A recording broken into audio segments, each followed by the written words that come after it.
Olá pessoal, eu sou Caim Wolf para o Detetive do Improvável.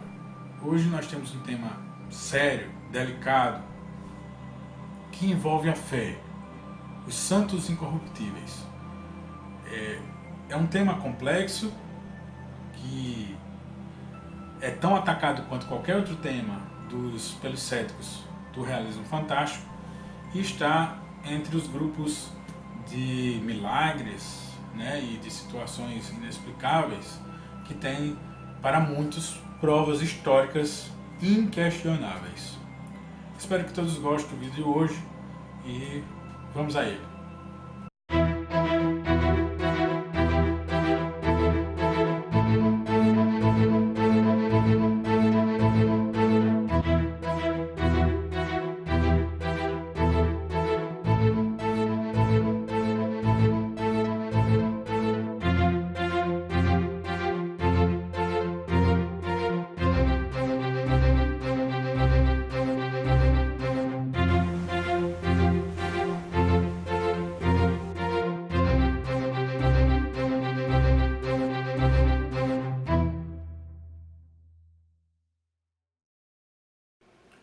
A incorruptibilidade é uma crença católica romana e ortodoxa oriental de que a intervenção divina permite que alguns corpos humanos, especificamente santos e beatos, evitem o processo normal de decomposição após a morte como um sinal de sua santidade.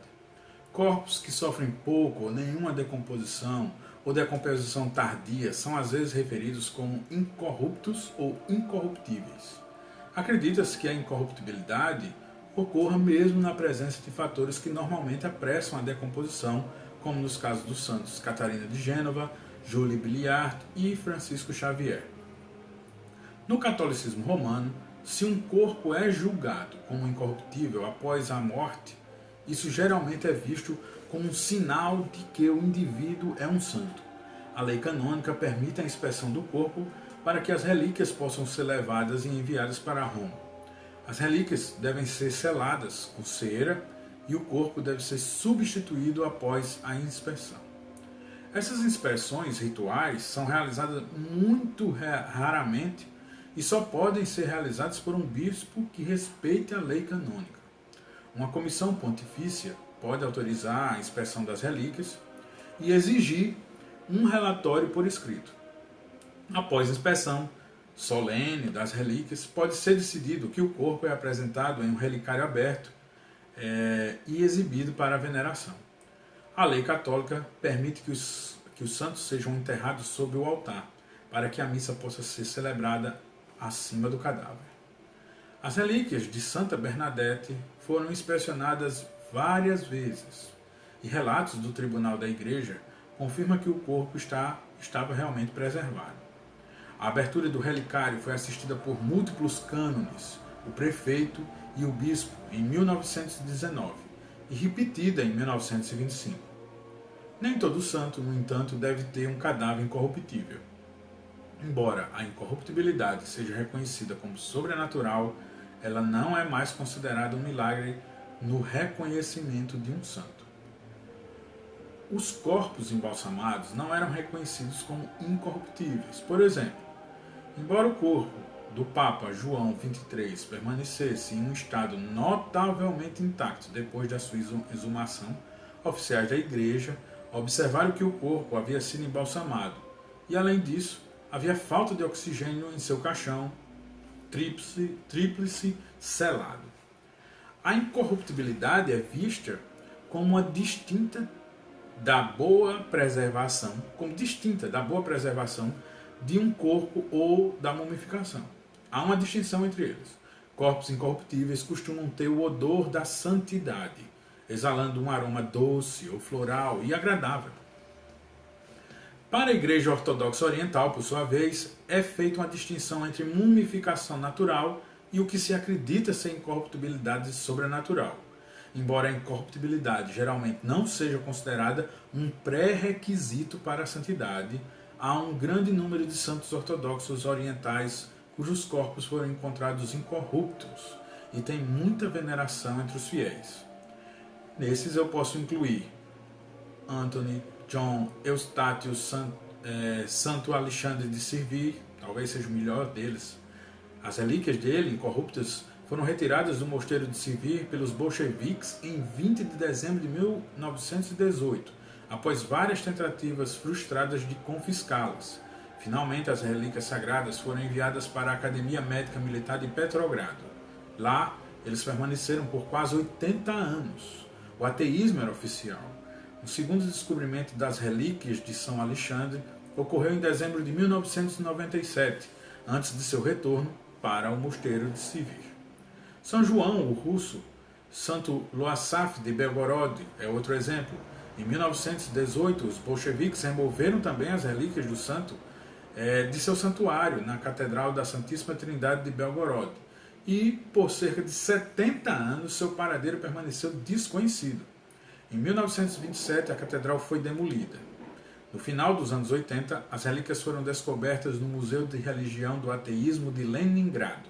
E em 16 de setembro de 1991, foram solenemente devolvidas à nova Catedral da Transfiguração de Nosso Senhor de Belgorod, na presença do patriarca Alex II, o que é proporcional a um papa. Os santos e outros homens e mulheres santos cristãos cujos corpos seriam ou foram incorruptos foram catalogados em Incorruptibles, um estudo da incorrupção dos corpos de vários santos católicos e beatos.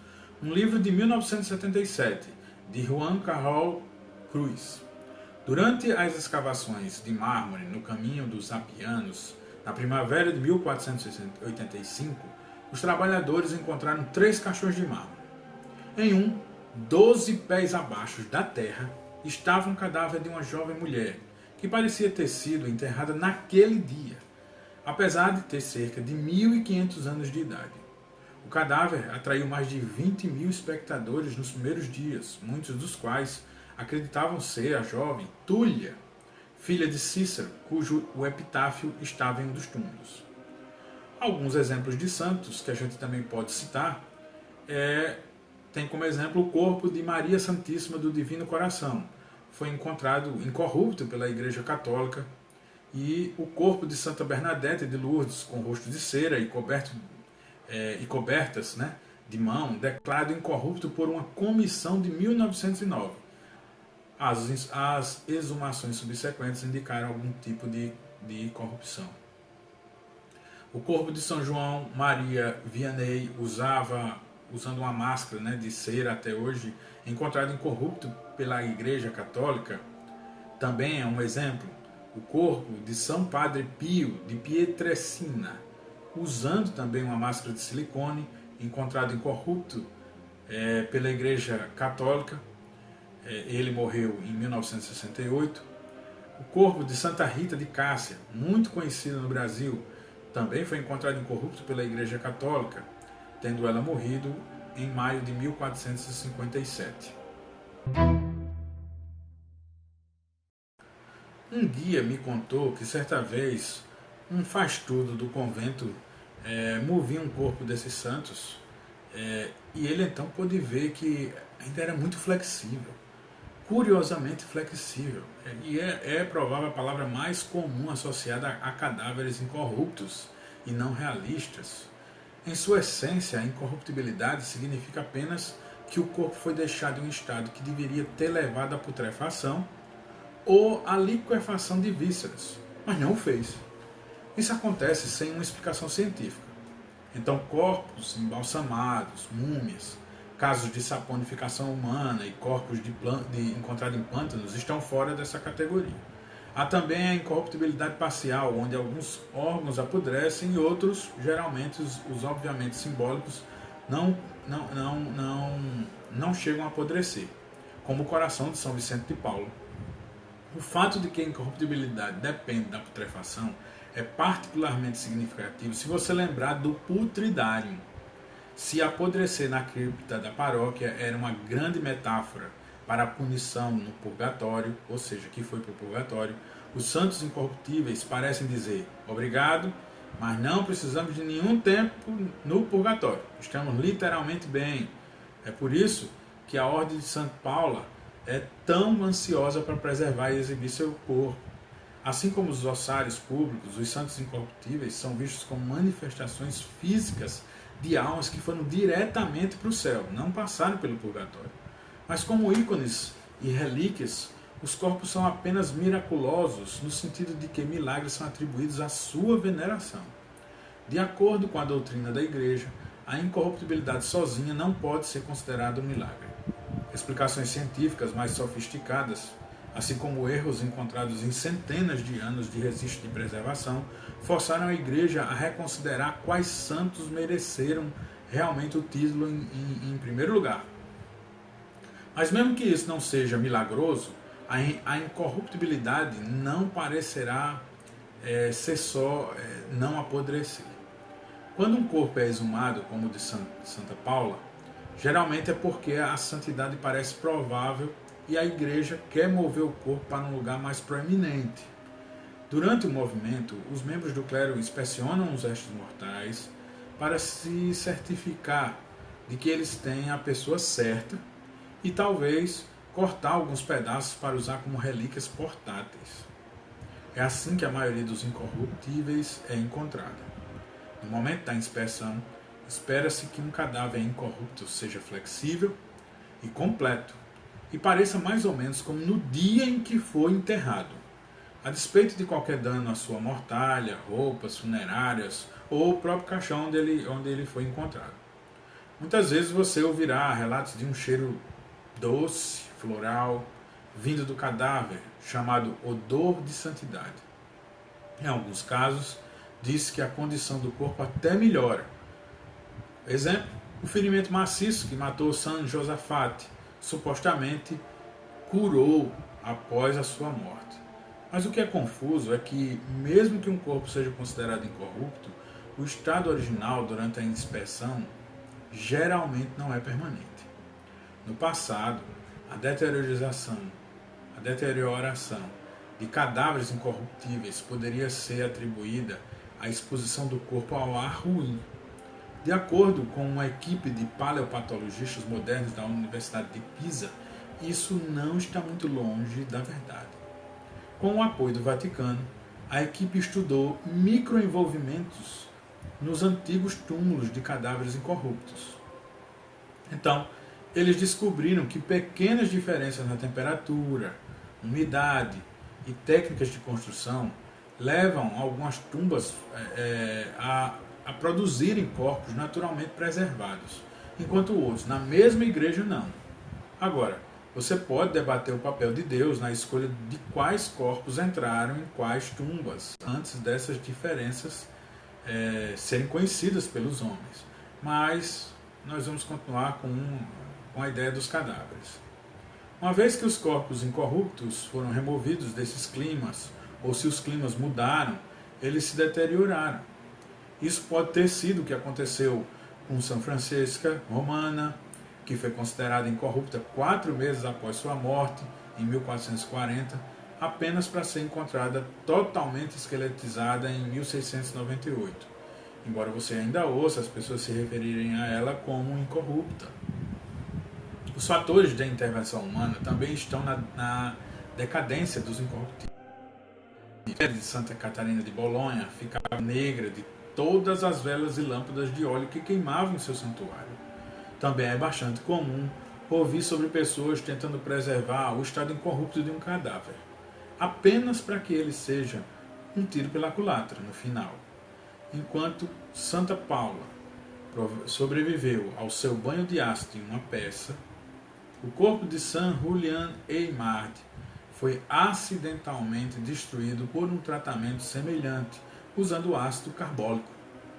O que resta dele agora está envolto em uma urna de cera completamente aterrorizante, eu mesmo achei, que o mostra bem acordado dentro de um caixão.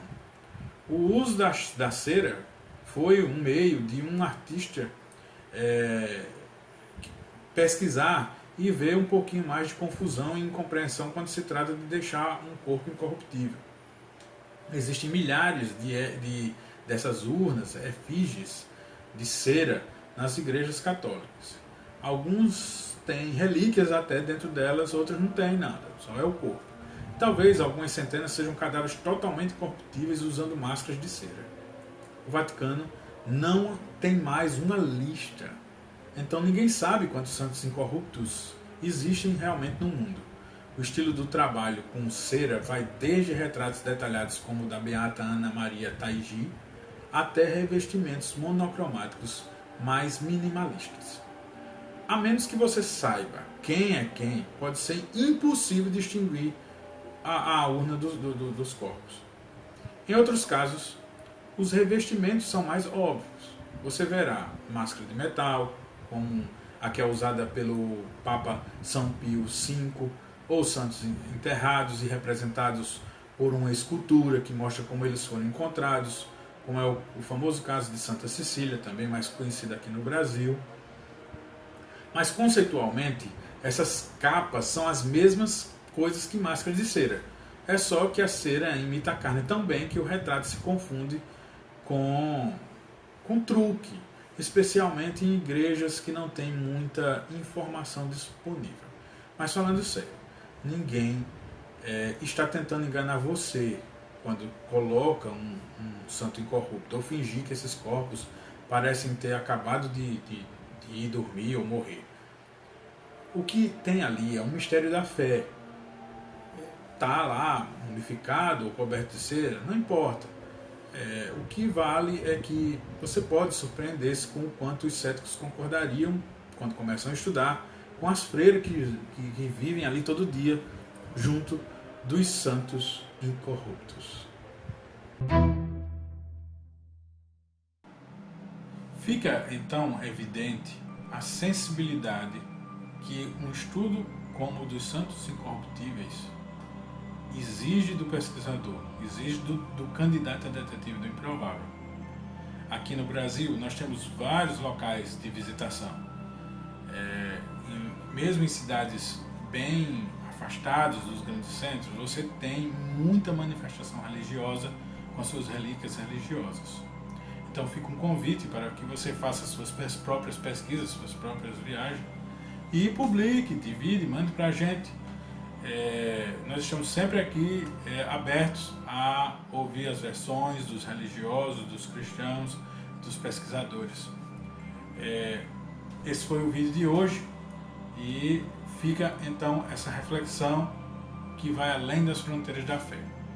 Espero que vocês tenham gostado. Não esqueçam de dar um like e de se inscrever no canal. É importante para que a gente veja isso, porque é a sua participação, é a sua forma de participar. É muito gratificante para a gente isso. Então é isso. Até o próximo vídeo. Eu sou Caim Wolf para o Detetive do Improvável.